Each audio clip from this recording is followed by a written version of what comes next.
Welcome to my 100 text effects series. Today it's episode 1. Let's try to build this liquid melted looking text effect in Photoshop.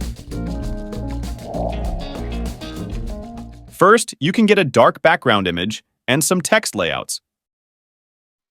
Then rasterize the text. After that, in the toolbar, find the Smudge tool. Here we need to switch the mode of the Smudge tool into Darken.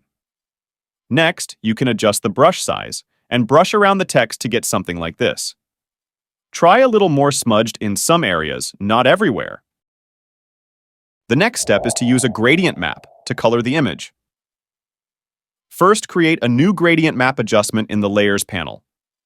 The principle of this adjustment is to replace all the colors of the original image with the color of the gradient. If you have some troubles here, you can try my settings.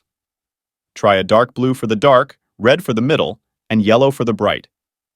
Finally, get a more suitable blend mode for this gradient map adjustment. Here I use color. Now, you should be able to get a liquid melted looking text effect like this already.